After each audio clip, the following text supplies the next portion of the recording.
Bismillahirrahmanirrahim. Assalamualaikum warahmatullahi wabarakatuh. Oke, kelas 4 Ibnu Khaldun, bagaimana kabarnya hari ini? Semoga dalam keadaan sehat walafiat dan selalu dalam lindungan Allah Subhanahu wa taala. Amin ya robbal alamin.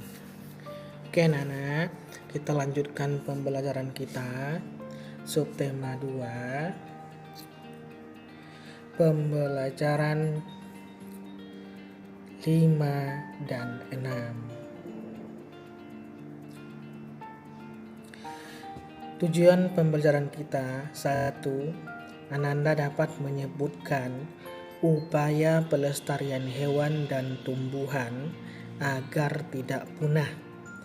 2. Ananda dapat menyebutkan tujuan pelestarian hewan dan tumbuhan. 3.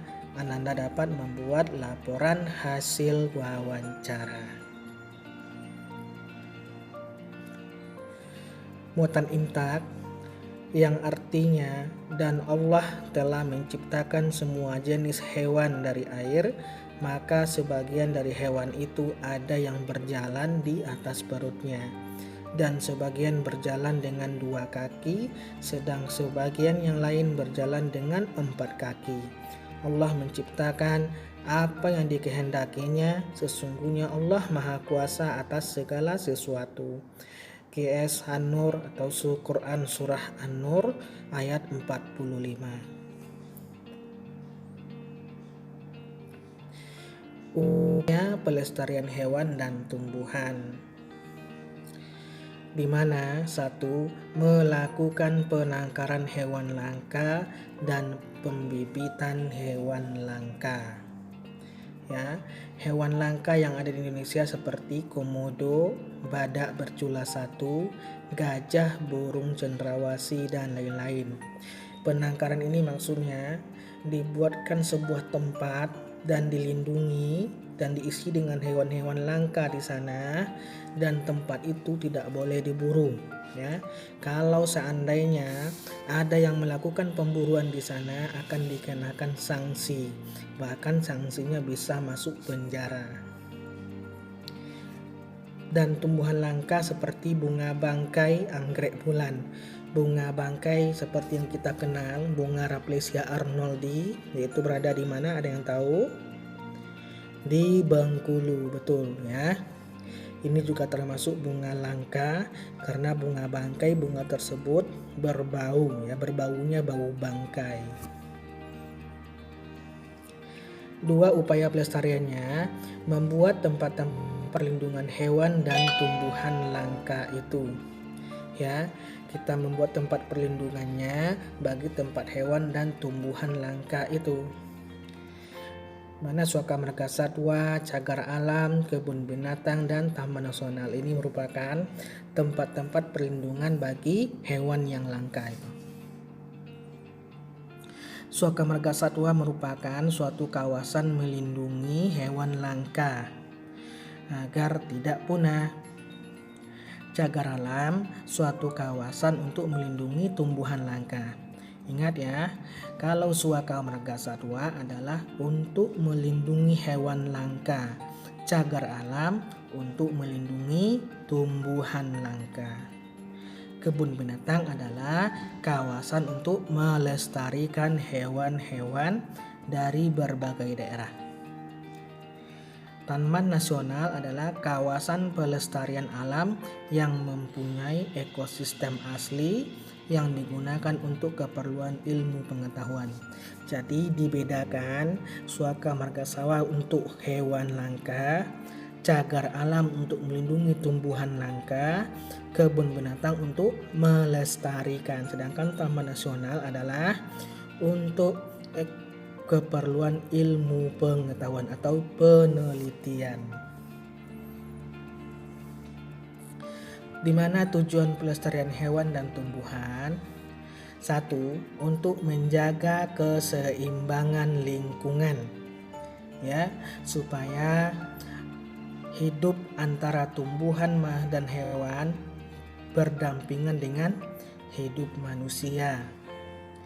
Menciptakan lingkungan yang nyaman supaya kalau hewan langka tersebut tidak menyerang manusia. Seandainya hutan dibabat, akhirnya dia akan mengganggu manusia karena makanannya tidak ada lagi di hutan. Nanti bisa-bisa dia masuk ke daerah perkampungan atau ke desa yang dihuni manusia. Nanti itu akan menjadi suatu masalah karena dia mungkin akan merusak atau bagaimana ya, karena binatang itu, hewan langka itu adalah binatang yang buas. Melestarikan keanekaragaman hayati ya, ini juga perlu untuk melestarikannya supaya tidak punah, memenuhi kebutuhan masyarakat. Nah ya, ini juga perlu contoh tumbuh-tumbuhan yang bisa dimakan, tidak dihabiskan semuanya, tidak dipunahkan, agar kita anak-anak cucu yang selanjutnya bisa menikmati tanaman tersebut, juga bisa dikonsumsi bagi manusia.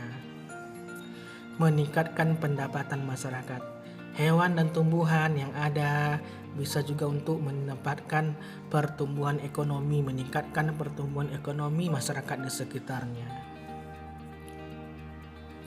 Oke lah nak, selanjutnya kita masuk ke format hasil wawancara. Yang pertama, yang harus ada di wawancara adalah satu, latar belakang, di mana berisi alasan kita melakukan wawancara. 2, maksud dan tujuannya, berisi maksud dan tujuan dilakukannya wawancara. Topik wawancara, berisi topik atau tema wawancara, masalah apa yang akan kita angkat. 4, waktu dan tempat kegiatan, berisi waktu dan tempat dilaksanakan wawancara, di mana wawancara dilakukan dan kapan dilakukan. 5, laporan hasil wawancara, berisi nama narasumber, nama pewawancara, dan hasil wawancara. 6, kesimpulan, berisi kesimpulan yang diambil dari hasil wawancara. Laporan hasil wawancara berikut adalah bentuk laporannya ya. 1 tadi latar belakang. Di sini sebagai contoh, kami murid kelas 4 SD Islam Al-Azhar 32 ditugaskan untuk melakukan wawancara kepada ketua RT atau RW tentang tumbuhan dan hewan di sekitar tempat tinggal. Di mana yang kedua, maksud dan tujuannya, mengetahui jenis tumbuhan dan hewan dan upaya pelestariannya. Topik wawancara, tumbuhan dan hewan sekitar. Waktu dan tempat kegiatan, yang pertama, hari dan tanggal, Minggu 8 Mei 2020. Waktu pukul 8 sampai pukul 9. Tempat kediaman Bapak Ketua RT. Laporan hasil wawancara, narasumber Ketua RT, pewawancara Siti Khadijah. Hasil wawancaranya adalah, kita bacakan ya, pada hari Minggu 8 Mei 2020 pukul 8 sampai pukul 9, saya melakukan wawancara kepada Bapak Ketua RT tentang hewan dan tumbuhan di lingkungan tempat tinggal saya. Tumbuhan yang ada di tempat tinggal saya sangat beragam, contohnya tanaman hias, tumbuhan buah, tumbuhan liar. Sebagian warga sangat merawat tanaman dengan baik. Dan hewan yang paling banyak di lingkungan tempat tinggal saya adalah hewan peliharaan seperti ayam, kelinci, burung, dan ikan. Setiap warga yang memelihara hewan peliharaan telah melakukan tanggung jawab dengan baik. Yang terakhir kesimpulannya yaitu, tumbuhan dan hewan di lingkungan tempat tinggal saya sangat beragam. Setiap warga telah menjalankan kewajibannya terhadap hewan dan tumbuhan yang dipeliharanya dengan baik. Ini adalah bentuk laporan hasil wawancara yang kita lihat lagi. Ada latar belakang, maksud dan tujuan, topik wawancara, waktu dan tempat kegiatan, laporan hasil wawancara, dan diakhiri dengan kesimpulan. Oke Nana, untuk evaluasi kita hari ini, 1. Kerjakan latihan di buku tematik 4C halaman 81 pada bagian Ayo Jawab. 2. Buatlah laporan wawancara terhadap ibu kalian tentang keanekaragaman tumbuhan yang ada di rumahmu. Buat seperti contoh. Ya, jadi silakan dikerjakan tugasnya dan dimasukkan nanti ke Google Classroom. Pertama, tugas di buku 4C halaman 81, dan yang kedua adalah tugas membuat laporan wawancara tentang keanekaragaman tumbuhan yang ada di rumahmu. Oke Nana, silakan dicoba dulu, belajar dulu ya untuk membuat tugasnya. Nanti kalau ada ragu-ragu silakan dihubungi kembali Bapak. Oke. 4 Ibnu Khaldun, sekian dan terima kasih untuk pembelajaran hari ini. Bapak mohon maaf kalau ada salah kata. Nana, Bapak pesan tolong tetap semangat belajar di rumah walaupun keadaan pandemi atau corona seperti ini. Ya, tolong tetap semangat belajar. Bapak akhiri dan Bapak tutup dengan wabillahi taufiq wal hidayah. Wassalamualaikum warahmatullahi wabarakatuh.